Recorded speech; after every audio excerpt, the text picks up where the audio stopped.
꿀잠 자는 야담 이야기. 과거에 합격한 선비.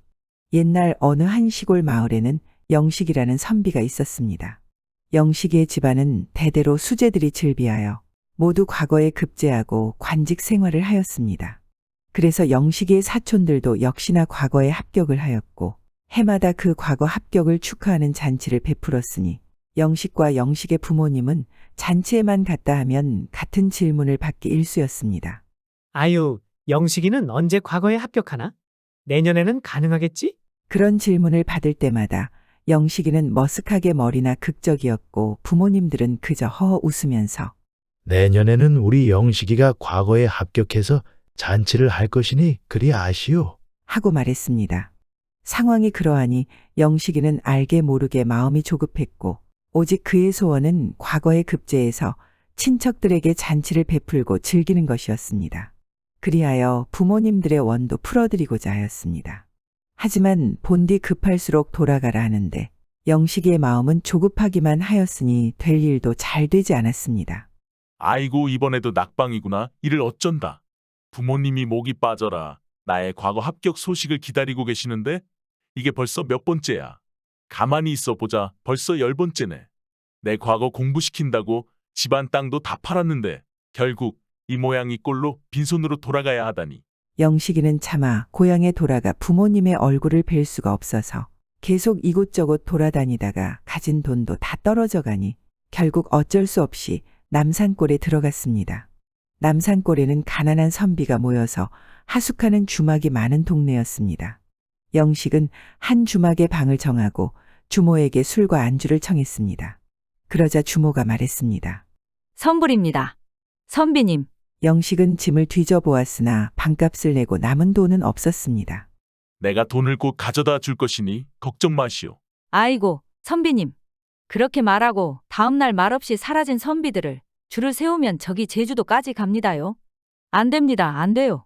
부탁이요. 오늘은 술이 없으면 견딜 수 없을 것 같소이다. 아유, 안 된다니까요. 주모가 휙 돌아서려는데 그때 웬 키가 훤칠하고 잘생긴 선비가 나타났습니다. 자, 여기 돈 받으시오. 내가 선비의 주한상 값을 낼 테니 부족함 없이 챙겨주시오. 아이고, 알겠습니다요. 주모는 돈을 받자마자 부엌으로 냉큼 가버렸습니다. 아니 어찌. 영식이가 키 큰 선비를 궁금한 듯 바라보자 키 큰 선비가 말했습니다. 나도 그 마음을 잘 알아서 이러는 것입니다. 맘 편하게 드시오. 키 큰 선비는 그리 말하고는 훌쩍 가버렸습니다. 고맙소 고마워. 영식은 다급히 떠나는 선비의 뒤에다 고맙다고 외친 뒤에 다시 방에 앉아서 생각했습니다. 휴, 좋은 사람을 만나 그래도 다행이구나. 이것이 내 마지막 주한상인가? 과거에 합격해서 잔치를 벌이는 것이 내 소원이었는데 오늘은 그냥 기분이라도 느껴보자. 영식은 주모가 가져온 주한상을 앞에 두고 잔치를 베푼다고 상상하며 밤새 혼자 떠들고 웃고 치아하고 또 치아받으며 즐기고 있었습니다. 아이고 신난다. 아이, 영식이 축하하네. 아닙니다. 다 덕분이죠.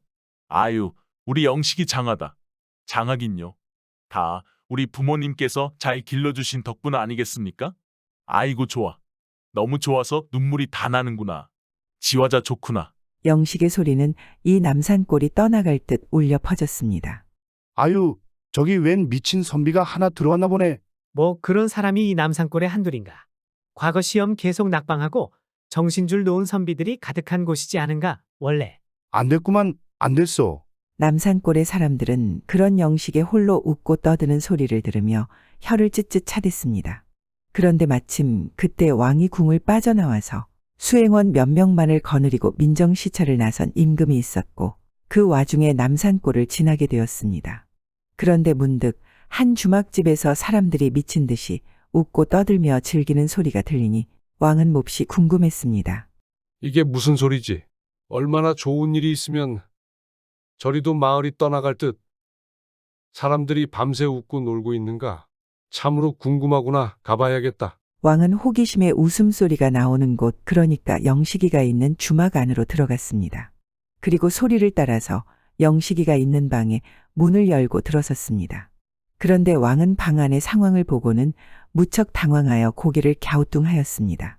마치 수많은 사람들이 웃고 떠들며 놀고 있는 듯 하였던 시끄러운 방 안의 사람은 영식이 단 한 명이었기 때문입니다. 아니, 이거 미친 사람인가? 왕이 순간 당황하여 뒷걸음질을 치려는데 영식이 그런 왕을 보고 벌떡 자리에서 일어나 왕을 붙잡았습니다. 아이고, 자네 왔는가? 이리 와서 앉으라고. 우리 함께 잔치를 즐기세. 잔뜩 취한 영식은 왕을 잡아 끌었습니다. 왕은 얼떨결에 영식과 함께 자리에 앉았습니다. 왕은 복장이 보통 선비의 복장을 하고 있었기에 영식이는 자신이 자리에 앉힌 선비가 그저 자신과 같이 과거 보러 왔다가 낙방한 선비 정도로 생각을 한 것이었습니다. 영식은 왕을 앉힌 채 또 계속 실실 웃으면서 떠들어댔습니다. 그런데 그 하는 말들이 제법 이 왕의 마음에 들었습니다. 이 사람 봐라. 그냥 어중이 떠중이 선비가 아니로구나. 식견이 뛰어난 인재로구나. 아니, 어찌 이런 자가 여기서 이렇게 미친 사람처럼 있는 것인가? 왕은 궁금증이 더해져서 영식의 말에 맞장구를 쳐주면서 조금 더 영식이를 자세히 관찰하였습니다. 아니 그런데 이 자는 왜 이렇게 슬퍼 보이지? 심지어 눈물이 맺혀 있지 않은가? 왕은 입은 웃고 있는 것처럼 보이지만 실상은 울고 있는 이 영식의 얼굴을 보며 호기심이 들었습니다. 무슨 딱한 사연이 있는 것인가? 궁금하군. 호기심 많은 왕은 영식에게 술을 한 잔 따라주면서 물었습니다. 아이 그런데 이보시오. 그 무슨 사연이 있어일까? 즐거워 보이지만 어찌 이리도 슬픔이 가득한 눈을 하고 있는 게요? 왕의 질문을 받은 영식은 가만히 왕을 바라보았습니다. 그러더니 갑자기 자신의 구구절절한 사연을 풀어놓기 시작했습니다. 말할 곳도 없고 말할 수도 없었던 자신의 답답한 사연을 영식은 잘 알지 못하는 그냥 아무에게라도 털어놓고 싶었던 것이었습니다. 왕은 그렇게 멈추지 않고 쏟아내는 영식의 사연을 가만 듣고 있었습니다. 그리 된 것이요? 그래서 벌써 낙방만 10번째입니다. 내가 왜 떨어지는지 나도 모르겠소. 재수가 없어도 이렇게 없을 수가 있나. 아니, 나보다 못한 놈들도 다들 철썩철썩 과거에 붙는데 왜 나만 이러는 것인지. 나는 아무래도 팔자의 과거 합격은 없는 듯합니다. 그래서 내가 말이요. 지금 그 평생 소원을 풀고자 지금 홀로 이렇게 잔치를 하는 중이라오. 그리고 앞에 계신 당신, 내 손님 고맙소. 와줘서 고마워. 나는 말이요. 이게 말이요. 내 마지막 잔치가 될 것 같소이다. 난 이제 잔치할 일이 없어. 이제 난 미래가 없고 앞날이 없어. 내일이 없는 삶이다. 이 말이요. 망했어. 영식은 그러면서 결국 눈가에 촉촉히 있던 눈물을 흘리고야 말았습니다. 그 눈물을 본 왕은 가슴이 너무 아팠습니다. 참으로 딱한 사람이로구나. 이 과거라는 것이 실력만으로는 되는 것이 아닌데 이야기를 들어보면 취중에도 하는 말이 예사롭지가 않아. 그 능력이 전혀 떨어지는 것이 아니거늘. 참으로 운이 없는 자가 아닌가. 왕은 영식의 사연에 안타까워하며 말했습니다. 이보시오. 내일 모레 임시 과거 시험이 있을 것이오.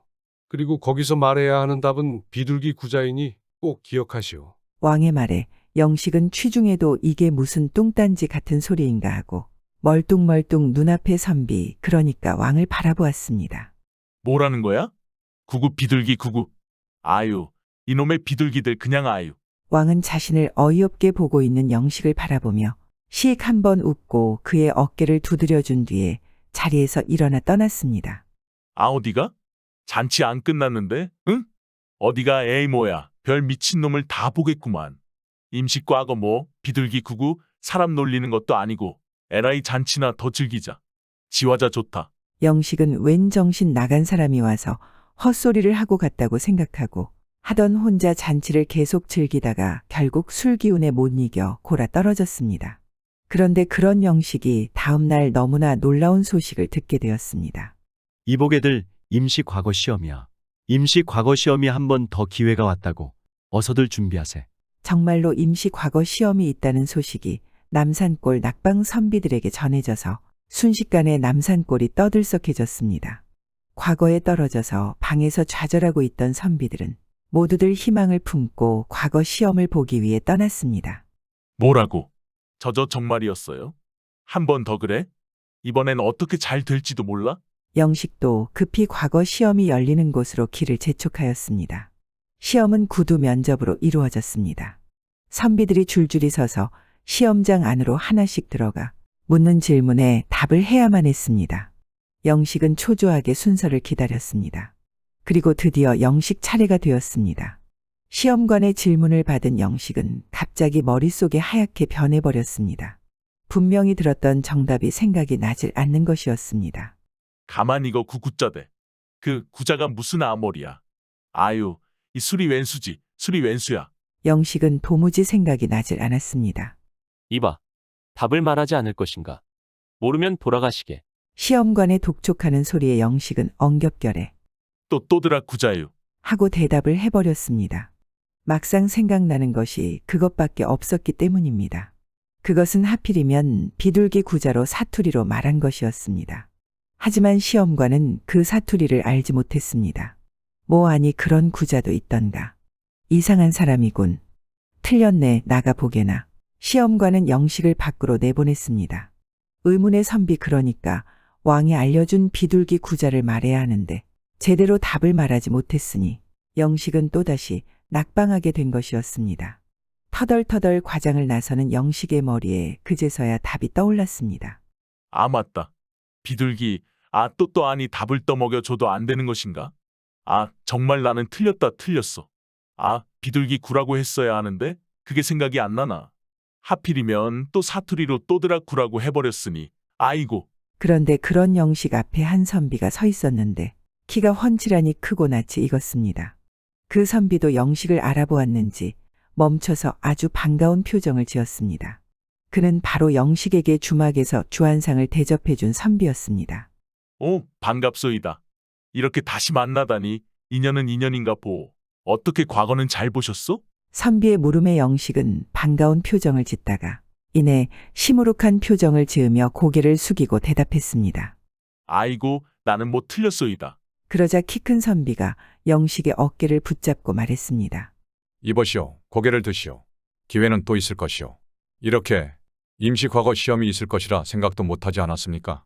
반드시 또 기회가 올 것이고 그때 기회를 잡으면 되는 것이지. 이렇게 풀이 죽어 있으면 그때 될 일도 안 될 것이오. 자자, 어깨 쭉 펴고 힘차게 걸어가시오. 선비의 말에 영식은 고개를 끄덕이고 어깨를 활짝 폈습니다. 하, 그 참으로 고맙소. 당신은 지난번에도 그렇고 오늘도 그렇고 참 나에게 은인인 좋은 사람입니다. 영식은 말하다 말고 생각했습니다. 그래, 이런 훌륭한 인품을 가진 사람이 관직에 올라야 한다. 이 사람에게 지금 떠오른 답을 알려줘야겠다. 영식은 선비를 보고 말했습니다. 비둘기 구 기억하시오. 나는 사투리로 잘못 말해서 또드라 구라고 했지만 당신은 반드시 비둘기 구자를 말하시오. 아, 그게 무슨 소리요? 들어가 보면 알 것이오. 나는 가리다 꼭 기억하시오.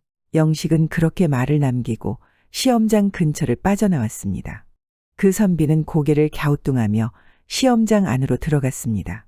그리고 시험관의 질문을 듣고 너무나 놀랐습니다. 이럴 수가. 정답이 바로 비둘기 구자 1호구나. 만약 그 사람에게 미리 듣지 못했다면 생각도 못했을 것이다. 헌데 사투리만 그렇다면 또드라 구자도 맞는 정답이 아닌가? 그래.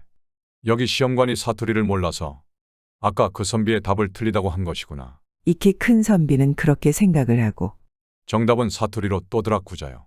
서울말로는 비둘기 구자입니다. 하고 대답을 하였습니다. 그러자 한 시험관이 고개를 갸우뚱하며 되물었습니다. 아니 뭐라고? 비둘기의 사투리가 또드락이란 말인가? 다만 그럼 방금 나간 그 사람도 정답자가 아닌가? 오, 그렇구만. 어서 그 사람을 다시 데려와야겠다. 시험관이 주변 포졸들을 시켜서 방금 나간 영식을 다시 불러오게 하였습니다. 얼떨결에 영식은 다시 시험장으로 불려왔고 합격자가 되었습니다. 결국 이 두 선비가 함께 과거에 붙어서 관직에 올랐습니다. 영식이는 고향에 금이환영하였고 일가 친척들을 다 불러놓고 과거 합격 축하 잔치를 열어서 평생의 소원을 풀었다고 합니다. 콩순이와 팥순이. 옛날 어느 마을의 한 집안에 콩순이와 팥순이라는 자매가 살고 있었습니다. 콩순이는 전실 소생이고 팥순이는 후실 소생인데 전실은 일찍이 병을 얻어 죽고 후실만 남아 있었습니다. 그러니 콩순이에게는 친모는 없고 계모만 있었으며 계모는 늘 콩순이를 못살게 굴었습니다. 하루는 이 어머니가 두 자매에게 산에 가서 밤을 주워오라고 명하면서 콩순이에게는 바닥 없는 망태를 주고 팥순이에게는 바닥이 막힌 망태를 줘서 콩순이가 나이가 더 위니까 앞서서 줍고 팥순이는 아우니까 뒤에서 주우라고 일러보냈습니다. 둘이 산에 올라가서 밤을 주었습니다. 하지만 콩순이는 아무리 주워 담아도 바닥이 뚫린 망태기라 그대로 온통 다 새버리고 동생 팥순이는 콩순이 뒤를 따라가면서 새어 떨어지는 것을 주워 담아서 금세 망태기가 가득 차버렸습니다. 점심때가 되어서 둘은 언덕으로 올라가서 싸온 도시락으로 점심밥을 먹으려 하다가 밥덩어리가 떨어져서 개울 바닥으로 내려가므로 그것을 쫓아 내려가 본즉 거기에 아주 커다란 집 한 채가 있었습니다. 둘은 호기심에 집 안으로 들어가 보았는데 집에는 집만큼이나 커다란 거인 할멈 하나가 앉아 있었습니다. 너희들은 무엇하러 왔느냐? 밥덩어리가 이쪽으로 떨어져서 찾으러 왔습니다. 그 밥은 내가 아까 집어먹었느니라. 여기는 너희들이 올 곳이 아니니 어서 돌아가거라. 원래 이 집에 살고 있는 무서운 형제들이 있었는데 지금 잠깐 사냥을 나갔지. 개들이 돌아오면 너희들을 잡아먹을 것이야. 아이고, 이 시간이 벌써. 얘들아, 개들이 곧 오겠구나. 냉큼 내 궁둥이 밑으로 들어가 숨어 있거라. 네, 알겠습니다. 콩순이와 팥순이는 황급히 할머니의 궁둥이 밑으로 들어가서 숨었습니다. 그러자 집에 형과 아우가 돌아오더니 어머니, 사람 냄새가 나요. 사람 냄새가 웬일이요? 함에 할머니가 사람이 왜 있다는 말이냐? 내가 아까 전에 새를 한 마리 잡아서 볶아 먹었더니 냄새인 게지. 아이, 니들은 어서 나가서 사슴이나 한 마리 사냥해가지고 돌아오려무나. 왜 빈손으로 왔어? 아이, 잘 안 잡혀서. 어여 나가거라. 예. 그렇게 할머니는 형제를 도로 내보냈습니다. 형제가 집을 나가자 할머니가 궁둥이 밑에 이 두 자매를 나오라고 했습니다. 그리고는 날이 저물기 전에 어서 집으로 가라고 하면서 콩순이에 뚫린 망태기 밑을 막아서 집에 있는 밤을 넣어주고 또 한편으론 고리짝 2개를 꺼내왔습니다. 얘들아, 아까 내가 니들 밥을 먹었으니 나도 보답을 해야지. 자, 여기 고리짝이 2개가 있다. 너희들에게 하나씩 줄 터인데 가벼운 것으로 주랴? 무거운 것으로 주랴? 그러자 팥순이가 번쩍 손을 들며 저는 무거운 것을 가지겠어요. 하였고 콩순이는 저는 가벼워도 좋아요. 하였습니다. 둘이 바라는 대로 할머니에게 고리짝 하나씩을 받아가지고 산에서 내려왔습니다. 그런데 갑자기 할머니가 그들의 뒤에다 대고 얘들아 참, 절대로 집에 가기 전까지는 고리짝을 열어보면 안 된다. 알겠지? 하며 신신당부를 하였고 둘은 그리 하겠다고 하였습니다. 둘이 거의 마을로 다 와서 팥순이가 자기가 짊어지고 오는 고리짝이 너무나 무거우니까 그 안에 무엇이 들었는지 열어보자 하였습니다. 그러자 콩순이가 말렸습니다. 팥순아, 안 돼. 아까 할머니가 절대로 집에 가기 전까진 열어보지 말라고 하셨잖아. 아참, 너무 무거운데 도대체 뭐야? 그렇게 팥순이는 한 번 참고 잠시 또 걷다가 이내 고리짝이 너무 무거우니까 당최 무엇이 들었나? 기어이 열어보겠다고 그 뚜껑을 열어보았습니다. 그러자 속에서 지렁이 뱀진에 그리고 쇠똥이 하나 가득 튀어나왔습니다. 아이고 머니나, 이게 뭐야? 팥순이는 그것을 그냥 내던져 버렸습니다. 그리고는 언니인 콩순이의 것을 보자 하거늘 콩순이는 안 된다고 하고 계속 갔습니다. 콩순이가 집으로 와서 밤에 가만히 자신의 고리짝을 열어보매 그 안에는 좋은 비단옷이 수북하게 들어있는지라 몰래 광 한 구석에 감추어 두었습니다. 그리고 얼마 후에 마을의 가장 큰 부자의 집에 큰 잔치가 있다는 소식이 전해졌습니다. 계모와 팥순이는 구경을 가면서 콩순이에게는 이런저런 일을 잔뜩 시켜놨고 그래서 콩순이는 가고 싶은 잔치에 구경을 갈 수가 없었습니다.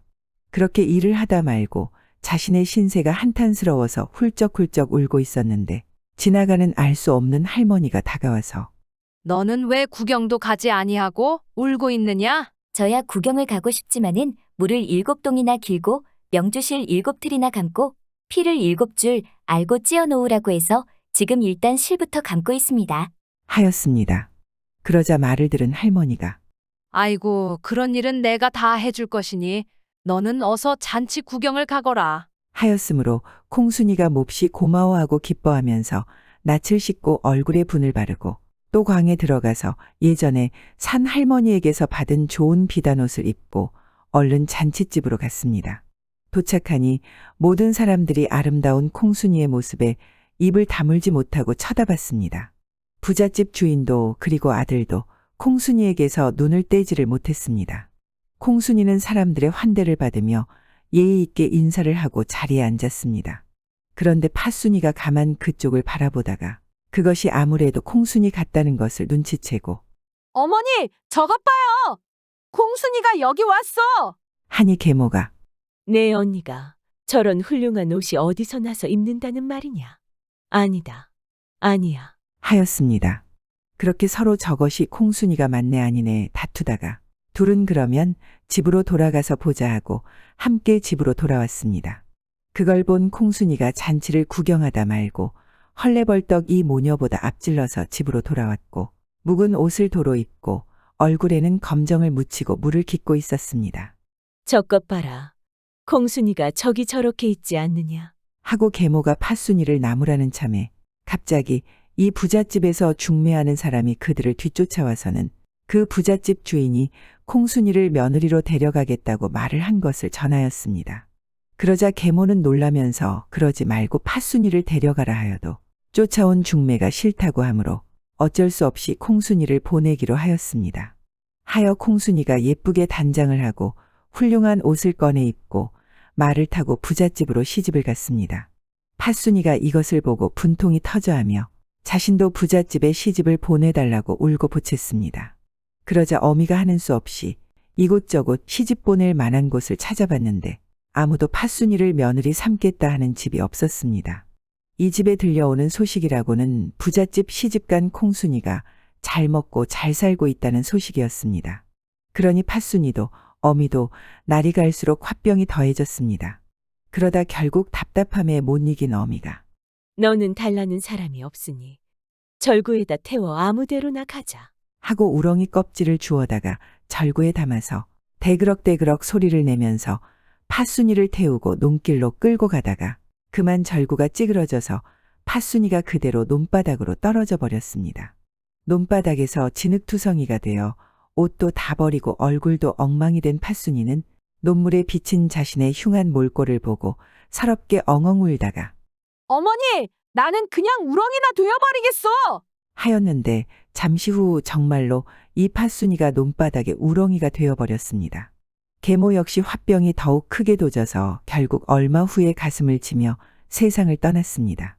한편 시집간 콩순이는 시부모 잘 봉양하고 남편의 사랑을 받으며 오래도록 행복하게 잘 살았다고 합니다. 바다의 처녀.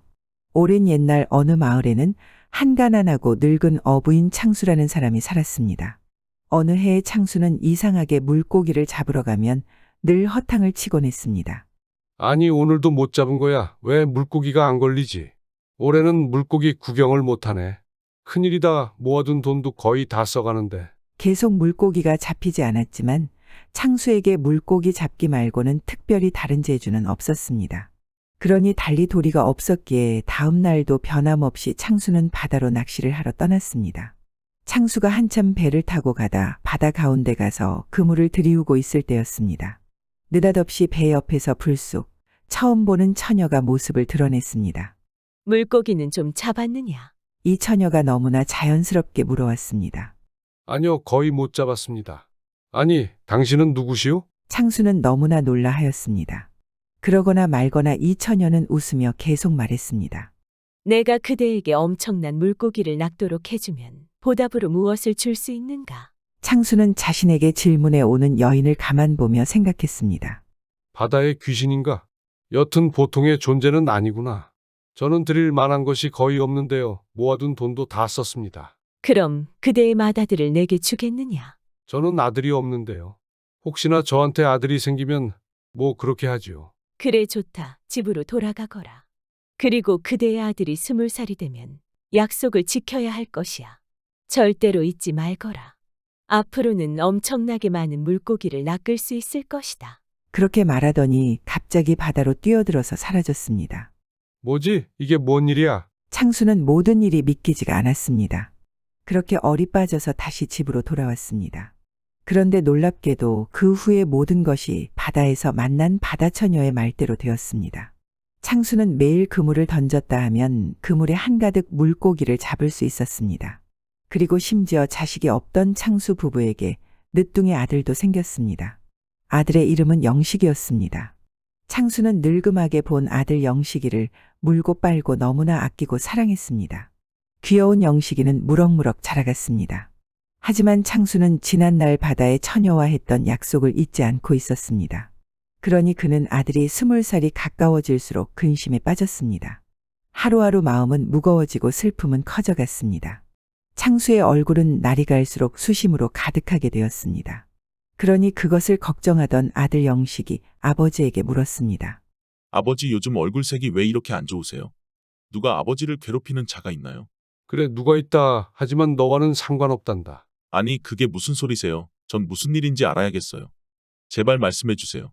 영식의 진지한 표정을 본 아버지 창수는 마침내 영식에게 바다처녀에 관한 이야기를 모두 털어놓았습니다. 그 이야기를 다 들은 아들 영식이 고개를 끄덕이며 말했습니다. 너무 걱정 마세요. 저는 아버지 뜻에 잘 따를 것입니다. 그게 무슨 소리냐? 너는 절대로 바다처녀에게 가서는 안 된다. 무슨 일을 당하려고 그러느냐? 분명 바다에 제물로 바쳐질 것이 분명하다. 내 아들아, 내가 더 이상 물고기를 낚지 못한다고 해도 상관없다. 가지 말거라. 너는 그냥 이 집을 떠나라. 멀리 내 곁에서 멀리 도망가거라. 창수의 말에 영식은 고민하다가 아버지의 굳은 눈빛을 보고 고개를 끄덕였습니다. 알겠습니다, 아버지. 그럼 마을 제1의 대장장이에게 가셔서 저에게 아주 강한 검을 하나 만들어 달라고 해주세요. 저는 칼을 갖고 멀리 세상으로 나가 제 운명을 피할 방법을 찾아보겠습니다. 영식의 말에 창수도 달리 방법이 없으니 그러겠노라 하고 다음 날 대장장이를 찾아갔습니다. 대장장이는 창수에게 아주 강한 검을 한 자루 만들어 주었습니다. 창수는 검을 가지고 집에 돌아와서 아들 영식에게 주었습니다. 영식은 검을 쥐고 한두 번 휘둘렀습니다. 그런데 놀랍게도 강한 검이 영식이 휘두르는 힘에 의해서 산산조각이 나고 말았습니다. 아버지, 이 검은 저에게는 너무 약합니다. 더 강한 검을 만들어 주세요. 영식의 놀라운 능력에 창수는 어안이 벙벙하여 그대로 다시 대장장이에게 갔습니다. 그리고 이전보다 2배는 강하게 검을 만들어 달라고 부탁했습니다. 하지만 그렇게 만들어간 검 역시 창수가 몇 번 휘두르자마자 즉시 산산조각이 나버렸습니다. 아버지, 더 강한 검이 필요합니다. 창수는 다시 대장장이를 찾아갔습니다. 그리고 산산조각 난 검을 보여주자 이 대장장이는 몹시 놀라하였습니다. 대장장이는 이제껏 만든 적 없는 가장 무겁고 강한 검을 만들었습니다. 이 검을 갖고 가십시오. 절대로 부서지지 않을 검입니다. 이 검을 들고 휘두르기만 할 수 있다면 정말 훌륭한 능력을 가진 것이라 내 장담할 수 있어요. 그렇게 대장장이가 주는 검을 받아들고 창수는 간신히 검을 수레에 실어서 아들에게 갔습니다. 영식은 검을 두어 차례 휘둘러 시험해 보았고 검은 부서지지 않았습니다. 그러자 영식이는 고개를 끄덕이며 아버지를 부드럽게 바라보고 말했습니다. 좋습니다. 아버지, 이제 제가 떠날 때가 되었어요. 그래, 마구간의 말을 타고 가거라. 부디 무사해야 한다. 알겠지? 네, 아버지, 반드시 그리하겠습니다. 건강하세요. 그렇게 그날 아침 영식은 아버지가 갖고 있던 검은 말에 안장을 얹고 자신이 살 방법을 찾아 길을 떠났습니다. 얼마 가지 않아서 영식은 길가에 사슴 한 마리가 죽어 쓰러져 있는 것을 보았습니다. 그 앞에는 아주 큰 검은 늑대 한 마리와 매 한 마리 그리고 수달 한 마리가 죽은 사슴을 어떻게 나눌 것인가를 두고 심하게 다투고 있었습니다. 이 동물들은 영식을 보자마자 그에게 각자의 몫을 나눠달라고 부탁했습니다. 영식은 부탁을 들어주기로 하고 말에서 내려 사슴의 시체를 셋으로 정확히 똑같이 갈랐습니다. 그리고 늑대의 목과 수달의 목, 매의 몫으로 각각 나누어 주었습니다. 고맙습니다. 당신 덕에 이 사슴을 우리가 싸우지 않고 공평하게 잘 나눌 수 있었습니다. 은혜를 갚고 싶습니다. 만일 날카로운 이빨이 필요하거나 날쌘 다른 박질이 필요하면 저를 떠올리세요. 그럼 즉시 제가 당신 곁에 나타나겠습니다. 자신의 몫을 받은 늑대가 이렇게 말했습니다. 나도 마찬가지요. 만일 당신이 헤엄치는데 어려움을 겪게 되면 나를 떠올리시오. 그럼 내가 즉시 당신 곁에 나타나겠소. 수달도 말했습니다. 나도요. 만약 어려운 일이 닥쳤을 때 빠른 날개나 날카로운 발톱이 필요하면 나를 떠올리시오. 그럼 내 즉시 당신 곁에 나타나겠소. 매도 덩달아 말했습니다. 장수는 그들의 말에 몹시 기뻐하며 그러겠다고 하고 다시 길을 떠났습니다. 그렇게 하염없이 말을 달리던 영식은 마침내 왕의 궁전에 이르렀습니다. 이곳이 왕궁인가? 그래, 일단 이곳에서 무슨 일이든 맡아서 해보자. 영식은 왕궁에 들어가서 일거리를 달라고 청했습니다. 그는 궁에서 왕의 소떼를 돌보는 일을 맡게 되었습니다. 그리고 영식의 품삯은 그가 돌보는 소들이 우유를 얼마나 짜내느냐에 따라 정하기로 하였습니다. 그는 소떼를 이끌고 목초지로 가서 풀을 뜯어 먹도록 풀어놓았습니다. 하지만 목초지에는 풀이 얼마 없었습니다. 밤에 영식이가 궁전 외양간으로 소들을 몰고 돌아왔을 때 소들은 제대로 풀을 먹지 못했기에 우유를 많이 짜내지 못했습니다. 다음 날이 되자 영식은 안 되겠다 싶어서 소떼를 몰고 좀 더 멀리 나아갔습니다. 그리고 마침내 그는 광대한 초원에 이르렀는데 이제껏 본 적 없을 만큼 싱싱한 초록색 풀들이 잔뜩 나 있는 곳이었습니다. 그리고 그곳에는 아주 큰 성이 있었습니다. 그가 초원에서 잔뜩 풀을 먹은 소떼를 몰고 성으로 돌아가야 할 무렵이 되었을 때였습니다. 초원에 있던 큰 성문을 열고 한 손에 거대한 검을 든 거인이 고래고래 소리를 지르면서 영식에게 달려왔습니다. 내 이놈, 소들을 두고 가라. 내 땅에서 나는 풀을 먹었으니 그냥 보내줄 수는 없다. 너는 이제 죽은 목숨이야. 거인의 말에 영식은 웃으면서 허리춤에 검을 뽑아 들었습니다. 과연 그럴까? 소떼나 모는 녀석이 감히 나를 당해 내려 하느냐. 글쎄, 말은 쉽지만 실력을 겨루면 어떻게 될지 아무도 모른다. 영식은 검을 들고 거인에게 달려갔습니다. 거인 역시 영식의 몸집만한 거대한 검을 들고 그런 영식에게 달려들었습니다. 두 사람이 동시에 검을 휘두르니 서로의 검이 맞부딪혔는데 영식의 검이 거인의 검을 갈라놓았고 거인은 그대로 영식의 검을 맞아서 쓰러졌습니다. 영식은 검은 말 등에 뛰어 올라타고 방금 쓰러진 거인이 나온 성으로 달려들어갔습니다. 그런데 성에는 엄청나게 많은 돈과 금, 은으로 장식된 멋지고 화려한 옷들이 넘쳐났습니다. 영식은 그것들을 한참 구경하다가 밤늦게 왕의 궁전으로 돌아왔는데 거인의 성에서는 아무것도 가지고 오지 않았습니다. 하지만 그날 밤 그가 몰고 온 소떼는 풀을 원 없이 먹었기 때문에 어느 때보다도 많은 우유를 짜낼 수 있었습니다. 그래서 영식은 많은 품삯과 음식을 받아서 그날 밤 배불리 먹고 마실 수 있었습니다. 그는 이런 식으로 한동안 소떼들을 돌보았습니다. 하지만 워낙 소들을 많이 이끌고 다니다 보니까 마침내 넓은 거인이 소유했던 초원의 풀들도 바닥나고 말았습니다. 이대로 있으면 안 되겠구나. 좀 더 풍부한 초원을 찾아서 땅을 더 탐험해야겠어. 그래서 영식은 더욱더 멀리 길을 나섰습니다. 어느 정도 가자 풍부한 초록색 풀이 잔뜩 난 거대한 땅이 나타났습니다. 찾았다. 이곳에서 한동안 소들에게 풀을 먹이면 되겠어. 영식은 돌아가서 소떼를 데리고 와 푸른 초원에서 풀을 뜯어먹도록 하였습니다. 그런데 이 소떼가 초원에서 풀을 뜯어먹기 시작한 지 얼마 되지 않았을 때였습니다. 갑자기 영식과 소떼 앞에 사나운 거인이 나타났습니다. 일전에 만났던 거인보다도 훨씬 거대한 몸집이었고 가지고 있는 검도 더욱 거대했습니다. 그 거인은 고함을 쳐댔습니다. 네 이놈, 감히 여기가 어디라고 소들을 풀을 먹이는 곳이냐? 여기가 어딘지는 모르겠으나 내 소들은 풀을 먹어야 한다. 이놈 감히 내가 누군 줄 알고 내 놈을 한 방에 날려버릴 것이야. 나도 그렇게 호락호락하진 않을 것이야. 영식은 거인에게 기죽지 않고 맞섰습니다. 결국 둘은 검을 뽑아들고 결투를 벌였습니다. 그런데 이번만큼은 지난번처럼 쉽지 않았습니다. 아니, 오히려 영식은 밀리기 시작했습니다. 이럴 수가. 이 거인은 사람이 아니구나. 어쩌지 이러다 지겠는걸. 자신감은 다 어디로 가고 다 죽어가는 표정이냐? 이제 얼마 안 남았구나 이놈. 거인이 거의 이길 것 같은 상황에 이르러 여유를 부리기 시작했습니다. 지금이다. 영식은 마음속으로 일전에 만났었던 늑대를 간절히 불렀습니다. 그러자 정말로 늑대가 즉시 나타나더니 거인에게 달려들었습니다. 아니 이게 뭐야? 웬 늑대가 어디서 갑자기 달려드는 늑대에 거인이 당황했고 한치의 틈도 없던 거인에게 드디어 약간의 허점이 보였습니다. 영식은 틈을 놓치지 않고 재빨리 검을 휘둘렀고 거인은 결국 영식의 검을 맞고 쓰러졌습니다. 어휴 이럴 수가. 큰일 날 뻔했구나.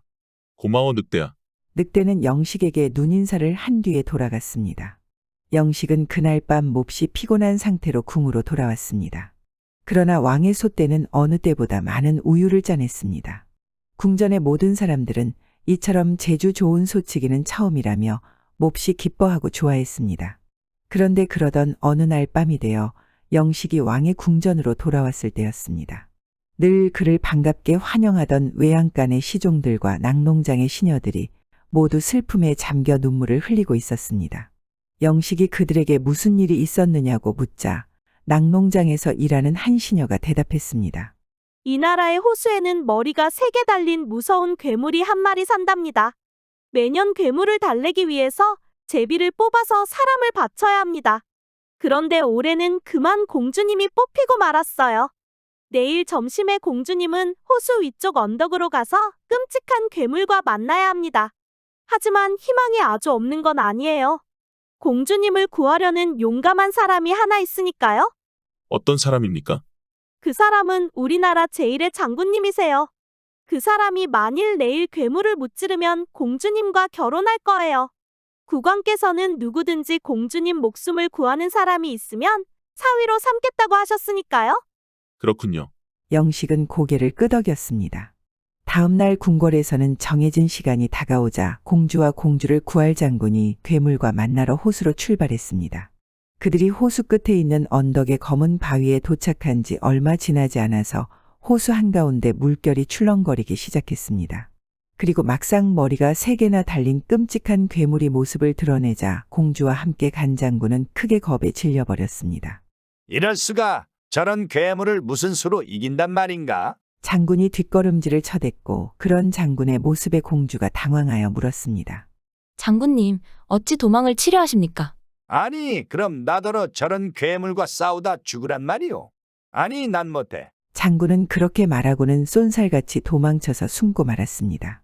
이럴 수가 저런 겁쟁이 같으니라고 공주는 결국 혼자 공포에 떨며 바위 위에 앉아 있었고 누구도 도와줄 사람이 없었습니다. 모든 것을 포기하고 그저 낙담하고 있던 공주는 갑자기 검은 말을 탄 복면을 쓴 젊은이가 다가오는 것을 보았습니다. 그는 훌륭한 갑옷과 무기로 완전 무장을 한 상태였고 옆에는 커다란 검은 늑대 한 마리가 따르고 있었습니다. 그는 다가와서 공주에게 물었습니다. 여기서 무엇을 하고 계십니까? 상관하지 마세요. 전 어차피 여기 얼마 있지 못하고 괴물에게 잡혀가 세상을 떠나게 될 테니까요. 공주가 울먹이며 말했습니다. 제가 그렇게 되도록 두지 않겠습니다. 그러자 젊은이의 말에 믿기지 않는다는 듯 공주가 젊은이를 바라봤습니다. 그렇게 말하던 용감한 장군도 얼마 안 가서 도망치고 말았어요. 전 도망치지 않습니다. 젊은이는 그리고는 자신의 검을 뽑아들었고 자신이 데리고 온 검은 늑대와 함께 괴물에게 달려들었습니다. 괴물과 젊은이 사이에 격렬한 싸움이 계속되었습니다.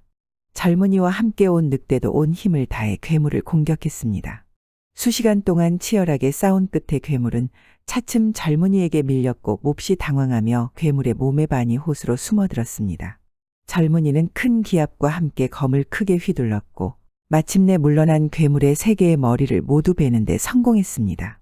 괴물의 잘린 머리들은 무시무시한 비명을 지르며 땅으로 떨어졌고 괴물의 남은 몸은 물속으로 자취를 감추었습니다. 이럴 수가 믿기지가 않아요. 정말 대단한 분이시군요. 괴물을 물리치다니. 공주가 기쁨에 넘쳐 말했습니다. 이제 괜찮은 겁니까? 네, 정말 감사해요. 그러자 젊은이는 고개를 끄덕였습니다. 그리곤 땅에 떨어진 괴물의 머리 중에 하나를 자루에 넣고 매듭을 강하게 지어서 자루를 공주에게 주었습니다. 이것을 가지고 일단 돌아가십시오, 공주님. 고맙습니다. 이걸 받아주세요. 공주는 감사의 인사를 하며 젊은이에게 자신이 끼고 있던 황금 반지를 주었습니다. 그리고 젊은이에게 이름을 물으려 하는데 젊은이는 말에 올라 훌쩍 떠나버렸습니다. 공주는 미처 젊은이의 이름을 묻지 못하고 괴물의 머리를 담은 자루를 가지고 궁전으로 돌아갔습니다. 그런데 공주는 얼마 가지 않아서 도망쳐 숨어있던 장군을 만났습니다. 이 장군은 뒤에서 모든 것을 지켜보고 있었습니다. 그리고는 공주를 보자마자 협박을 시작했습니다. 그 괴물의 머리를 벤 사람이 나라고 말하지 않으면 당신을 해치고 나를 따르는 군대를 동원해서 이 나라를 모두 망가뜨릴 것이오. 장군의 말에 공주는 어쩔 줄을 몰라 하였습니다. 어쩌겠소? 선택하시오. 이럴 수가. 그러면 안 되는데 알겠어요. 그럴게요. 겁에 질린 공주는 어쩔 수 없이 장군이 시키는 대로 하겠다고 했습니다.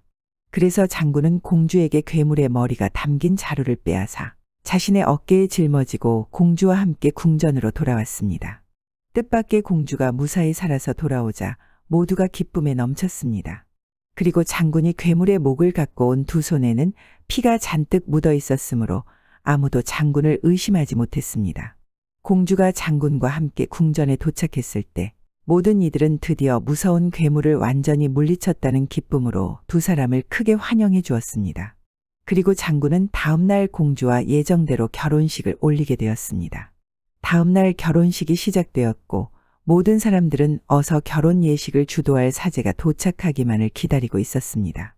하지만 막상 사제가 도착했을 때 공주는 생각했습니다. 안 돼. 이대로 결혼을 하게 되면 돌이킬 수 없어. 못된 장군이 결국 이 나라를 집어삼키게 될 것이야. 그것은 안 돼. 공주는 고민 끝에 좋은 생각을 해내고 외쳤습니다. 아바마마 결혼할 사람을 고르는 조건을 하나 더 추가하고자 합니다. 그게 무슨 말이냐? 괴물의 머리가 들어있는 자루의 매듭을 풀 수 있는 사람하고 결혼을 하겠습니다. 그 말에 장군이 당황해서 뭐라고 말을 하려는데 왕이 웃으며 먼저 말했습니다. 아니, 베어낸 머리를 자루에 넣고 매듭을 지은 사람이면 마땅히 매듭을 풀 수 있을 것 아닌가? 그렇지 않소, 장군? 그러자 장군 또한 고장 매듭을 푸는 일은 자신도 충분히 할 수 있을 것이라 생각하고 여유 있게 말했습니다. 당연합니다, 폐하. 그대는 어서 이 매듭을 풀어보거라. 왕이 장군을 바라보며 말하자 장군이 앞으로 나섰고 자루의 매듭을 풀려고 시도했습니다. 하지만 아무리 애를 써도 그의 힘으로는 매듭을 풀 수가 없었습니다. 아니, 이게 왜 이러지? 매듭이 왜? 나중에는 궁전의 모든 사람이 나서서 시도해 보았지만 아무도 매듭을 풀 수가 없었습니다. 그러자 왕은 매듭을 풀려고 도전해 보지 않은 사람이 아직 남아있느냐고 물었습니다. 사람들은 소를 치는 젊은이 외에는 아무도 없다고 말했습니다. 그래서 왕은 소를 치는 영식이를 불러왔습니다. 영식이는 멀뚱멀뚱 불려와서는 어렵지 않게 매듭을 풀었습니다. 그 모습을 보고 공주가 나서서 말했습니다. 잠깐만요. 당신인가요? 당신이 저희 반지를 갖고 있나요? 돌려주세요. 예. 공주의 말에 영식은 주머니에서 반지를 꺼내 탁자 위에 올려놓았습니다. 당신이 바로 저를 구해주는 그분이시군요. 여러분 보세요. 이 매듭을 푼 이분이 진짜로 괴물을 물리치고 절 구해주신 영웅이십니다. 공주의 말에 사람들은 당황했고 장군은 갑자기 검을 뽑아들고 외쳤습니다. 말도 안 돼. 어찌 소치는 놈 따위가. 공주는 내가 구했어. 내가 구했다고. 장군은 검을 들고 그대로 영식에게 달려들었습니다. 그러자 영식은 가볍게 장군의 검을 흘러넘기고 넘어뜨린 뒤에 그 검을 빼앗아 장군을 바닥에 움직이지 못하게 붙잡아 두었습니다.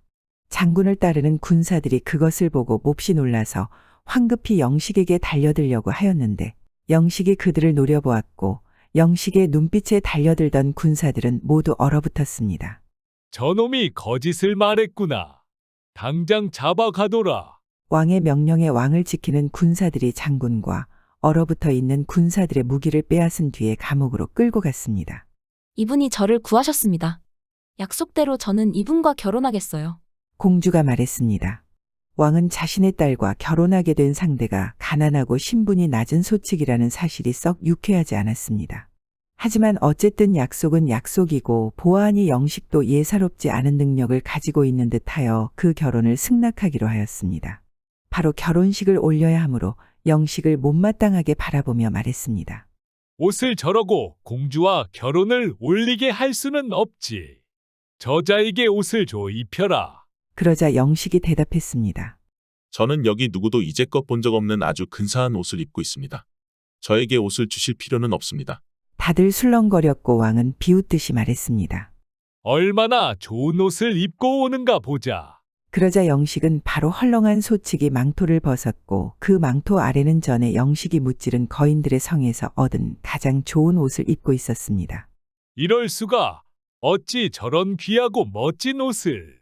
왕은 자신조차 본 적도 없는 훌륭한 옷을 입은 영식을 보고 무척 놀랐습니다. 그리고 그들의 결혼을 바로 진행시키도록 조치했습니다. 공주와 영식은 그날로 결혼식을 올렸습니다. 그리고 뒤로 영식과 공주는 더없이 행복한 날들을 보냈습니다. 그러나 그러던 어느 날 드디어 영식의 아버지가 염려하던 바다의 처녀와 약속한 날이 다가오고야 말았습니다. 공주와 영식이 호수 근처를 산책하고 있을 때 갑자기 바다의 처녀가 나타나서 한마디 말도 없이 영식을 홀랑 데리고 가버린 것이었습니다. 그 강한 영식조차도 바다 처녀의 힘을 어쩌지 못하고 그저 끌려갈 수밖에 없었습니다. 졸지에 사랑하는 남편을 빼앗긴 공주는 깊은 슬픔에 빠졌습니다. 공주는 매일 눈물로 지새우며 한시도 남편이 사라진 호수에서 눈을 떼지 못했습니다. 이 슬픈 소식이 퍼지자 한 늙은 점쟁이가 공주를 찾아왔습니다. 공주님, 남편분을 찾고 싶으신지요? 네, 맞아요.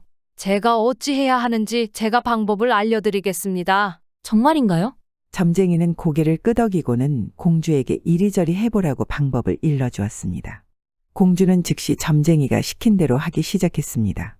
우선 커다란 하프를 들고 바닷가로 갔습니다. 그리고 한 언덕에 자리를 잡고 앉아서 시작했습니다.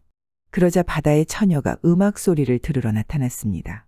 바다의 처녀는 음악을 좋아했고 특히 하프 연주를 무척 좋아했기 때문입니다. 하지만 공주는 바다의 처녀를 본 순간 연주를 바로 멈췄습니다. 그러자 바다의 처녀가 짜증스럽게 외쳤습니다. 뭐 하는 거야? 어서 연주해라. 계속 연주하라고. 하지만 공주는 고개를 저었습니다. 내 남편을 다시 볼 때까진 연주하지 않겠어요. 그러자 바다 처녀는 잡아간 영식의 얼굴을 물 위로 나타나게 했습니다. 그러자 공주는 다시 연주를 시작했습니다. 하지만 또 얼마 지나지 않아 다시 멈췄습니다. 뭐 하는 거야? 어서 연주해. 바다의 처녀가 다시 연주할 것을 요구하자 공주는 남편의 모습을 좀 더 볼 수 있을 때까지 연주하지 않게 했다고 말했습니다. 결국 바다의 처녀는 영식을 허리 위까지 물 위로 올라오게 했습니다. 그러자 공주는 또 하프를 연주했지만 다시 클라이막스 부분에서 멈췄습니다. 결국 바다의 처녀가 영식의 모습을 완전히 물 위로 끌어올려 주었습니다. 그런데 그때였습니다. 바다로 나온 영식이 곧장 마음속으로 일전에 자신이 도와주었던 매를 불렀습니다. 매는 곧바로 나타나서는 영식을 바다에서 낚아채서 땅으로 데리고 왔습니다. 이놈 어딜 도망가느냐? 화가 난 바다의 처녀는 영식 대신에 공주를 납치해서 사라지고 말았습니다. 안 돼, 공주를 돌려줘. 영식이 애원하고 소리도 쳐봤지만 바다에서는 아무런 응답도 없었습니다. 영식은 눈물을 흘리며 밤이건 낮이건 공주가 잡혀간 물가 언덕을 오르내렸습니다. 그런데 그런 영식에게 이번에도 현명한 늙은 점쟁이가 찾아왔습니다. 영식에게 말했습니다. 저주에서 벗어나야 공주를 구할 수 있을 게야. 하지만 바다의 처녀를 죽이기 전까지는 저주에서 벗어날 방법이 없겠지. 그렇습니까? 그럼 바다의 처녀를 어찌하면 해치울 수 있는 겁니까? 호수 가운데 있는 섬에 새하얀 암사슴이 있다네. 아주 가느다란 다리를 지녔지만 어떤 짐승보다도 빨리 뛰지. 그 사슴을 잡으면 입에서 까마귀가 한 마리 튀어나올 것이야. 그 까마귀를 잡으면 또 입에서 송어가 한 마리 튀어나올 것이고 송어의 입에는 알이 하나 있는데 바로 알 속에 바다의 처녀의 영혼이 있지. 그 알을 깨서 영혼을 없애버리면 바다 처녀는 죽게 된다네. 문제는 호수 가운데 있는 섬까지 갈 방법이 없다는 것이었습니다. 어떤 배를 띄워도 바다의 처녀가 섬까지 닿기 전에 가라앉혀 버리기 때문이었습니다. 그것이라면 문제없습니다. 당장 제가 알을 구하러 갈 것입니다. 영식은 검은 말을 탄 채로 섬까지 단숨에 뛰면 닿을 수 있을 거라고 생각했습니다. 용감한 검은 말은 주인 영식을 태우고 호수 가운데 있는 섬까지 단번에 도약을 했습니다. 정말 섬에는 하얀 암사슴이 있었습니다. 영식은 암사슴을 보자마자 곧바로 쫓기 시작했습니다. 하지만 점쟁이의 말대로 사슴은 너무나 빨라서 쫓아가면 순식간에 섬의 반대편 끝까지 도망쳤습니다. 그래서 좀처럼 잡을 수가 없었습니다. 그때 영식은 마음속으로 다시 일전의 늑대를 불렀습니다. 늑대는 나타나서 쏜살같이 흰 사슴을 쫓기 시작했습니다. 검은 말을 탄 영식과 늑대가 양방향에서 동시에 쫓으니 아무리 빠른 흰 사슴이라도 오래지 않아 붙잡혀서 땅에 쓰러졌습니다.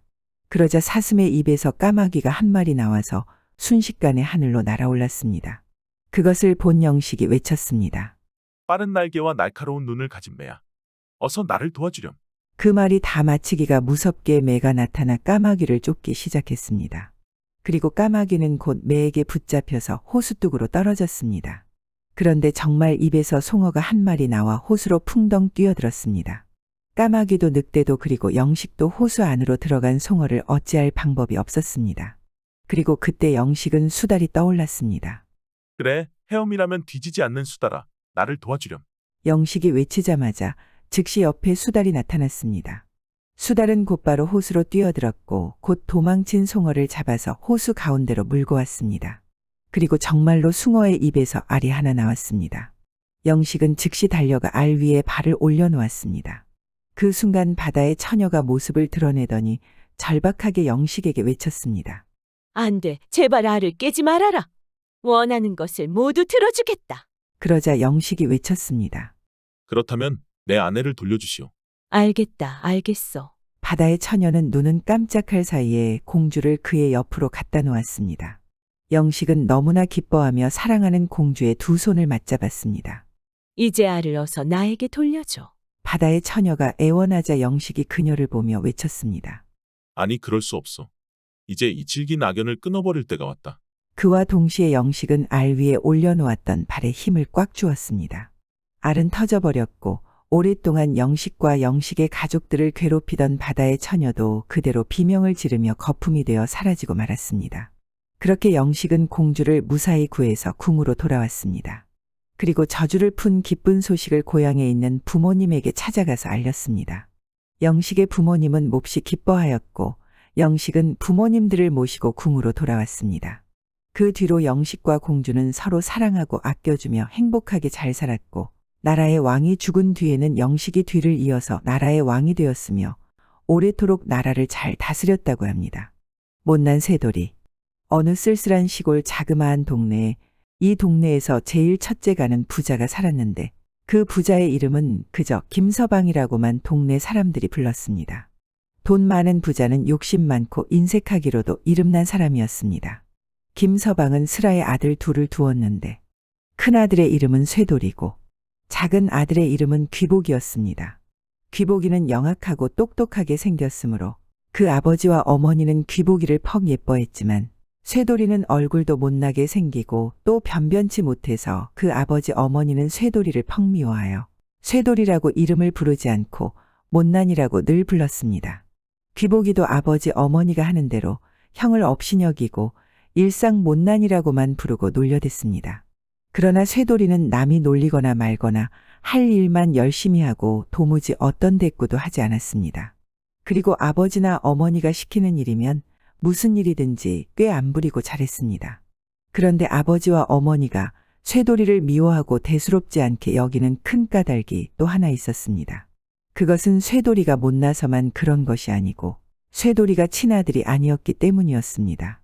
쇠돌이가 어렸을 때 쇠돌이를 낳은 진짜 어머니는 과부였었는데 중간에 병이 들어서 어린 쇠돌이를 남겨놓고 이 세상을 떠났으므로 김서방이 동네 사람들의 권고로 쇠돌이를 데려다가 오늘날까지 기른 것이었습니다.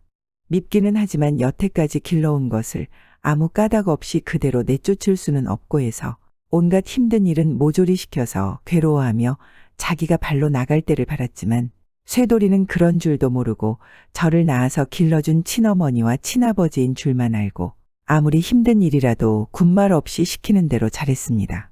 쇠돌이는 알지 못하지만 귀복이는 쇠돌이가 친형이 아니고 아버지가 얻어다 기른 아이인 줄 알기 때문에 쇠돌이를 몹시 미워하고 업신여겼습니다. 김서방과 마누라가 마주 앉아서 무서운 계략을 꾸몄습니다. 여보, 원수 같은 것을 어쩌면 좋소? 글쎄 그것 때문에 큰 걱정이야. 공연히 밥만 없애고 진작 내쫓아버리든지 없애버리든지 했어야 했을 텐데. 여보시오.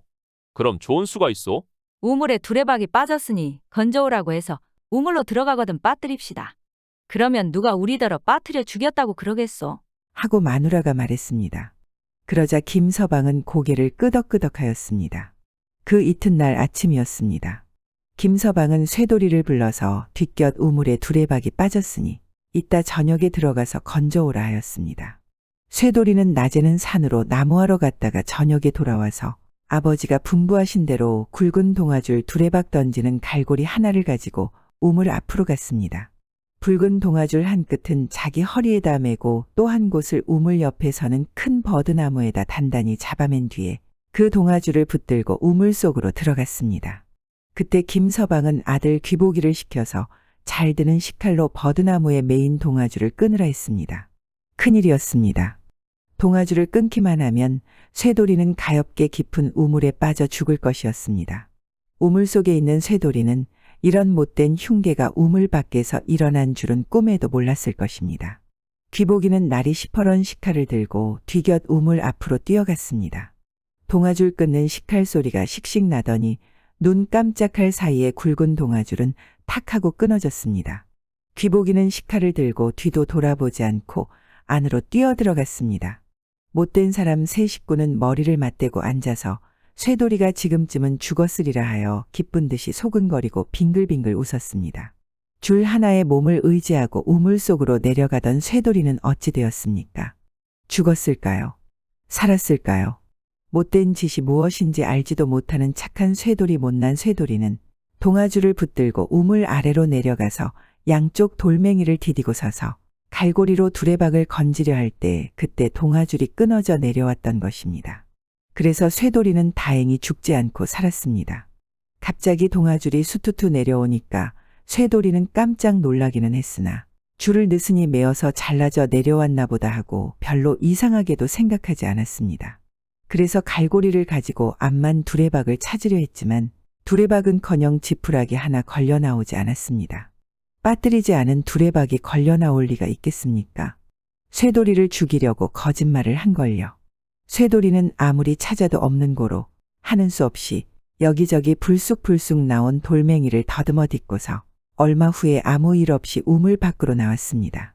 뜻밖의 우물에 빠져서 죽은 줄 알았던 이 원수 같은 쇠돌이가 무사히 돌아오는 것을 보고 세 식구는 쇠돌이 앞에서는 아무 말도 안 하지만 분한 생각에 더욱더욱 쇠돌이가 미워졌습니다. 참다 못하여 깊은 산속 외딴 곳에 그리 넓지 않은 밭 하나 있는 것을 주어서 쇠돌이를 내어 쫓기로 하였습니다. 그래서 김서방은 쇠돌이더러 예, 쇠돌아. 이제 너도 이만큼 컸으니까 밤낮 집에 들어앉아 있기만 해서 쓰겠느냐? 벌써부터 너 주려고 얻어놓은 밭이 있으니 너는 오늘부터 밭 있는 데 가서 집을 짓고 살든지 하고 다시는 이 집에 돌아올 생각을 말아라. 자, 저기 벼 한 섬 내놓았으니 그거 가져다가 밭에 심어서 거두어 먹어라. 하고 친절하게 달랜 뒤에 벼 한 섬을 주어 내보냈습니다. 쇠돌이는 시키는 대로 아무 말 없이 벼 한 섬을 짊어지고 산속으로 밭 있는 곳을 찾아 들어갔습니다. 쇠돌이는 이곳에 오는 길로 괭이와 삽을 가지고 밭을 패기 시작했습니다. 밭이라 해도 이름이 밭이지 산속이 되어서 어찌나 돌이 많은지 밤낮 패내도 돌천지였습니다.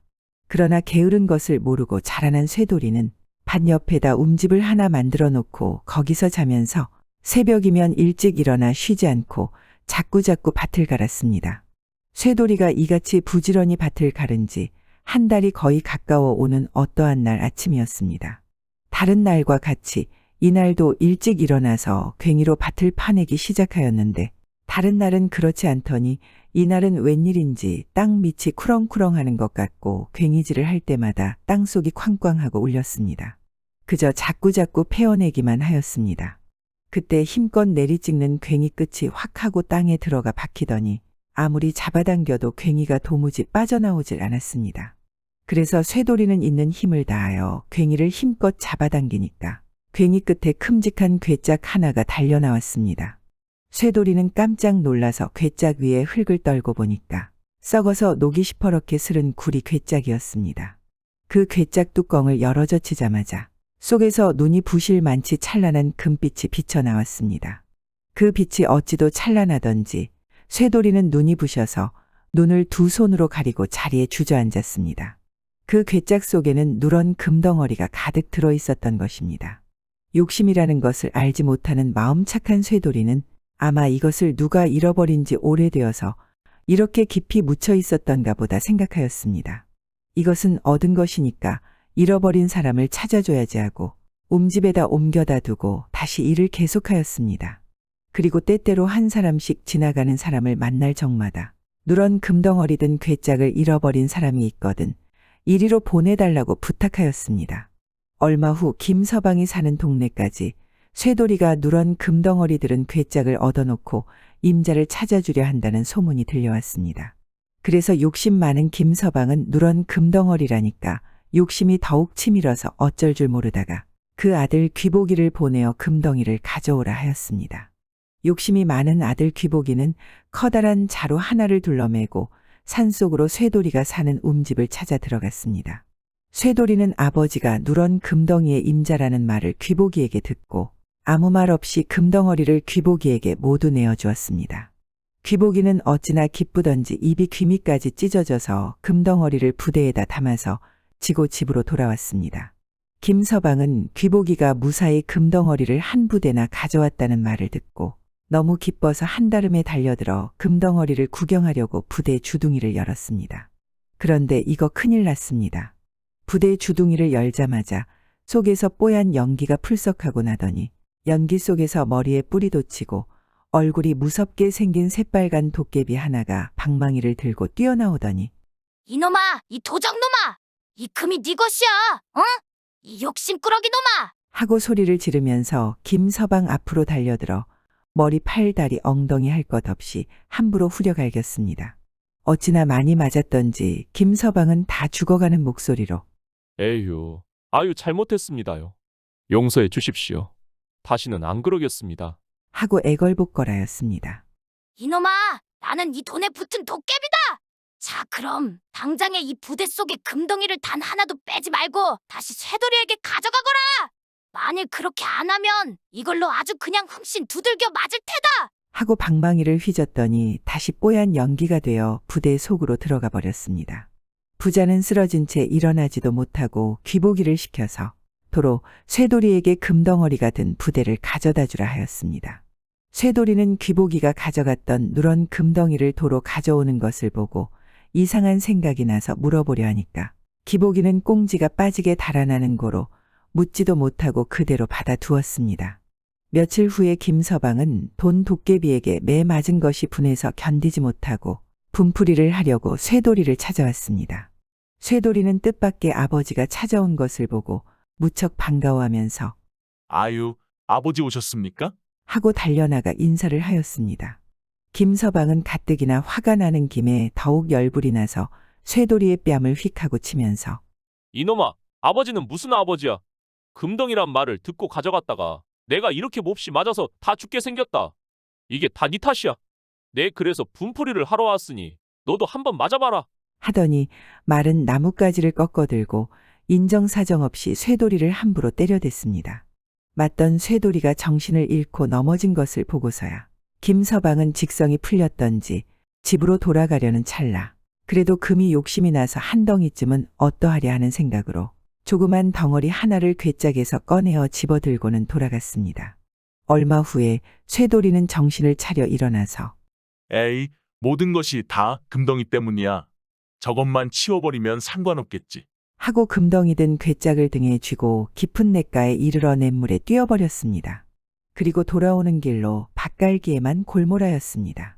그 후로 쇠돌이는 아무 걱정 없이 일하는 즐거움으로 재미있게 지내며 살아갔습니다. 한편 김서방은 작은 금덩이 하나 가지고 간 뒤로 밤이면 이 돈 도깨비가 나와서 온 집안 사람들을 못살게 굴다가 나중에는 돈 도깨비가 집에다 불을 질러버렸습니다. 못된 김서방과 마누라 아들 귀보기는 불 속에 쌓여 모두 세상을 떠나고 말았습니다. 구독과 좋아요, 알람 설정 부탁드리옵니다.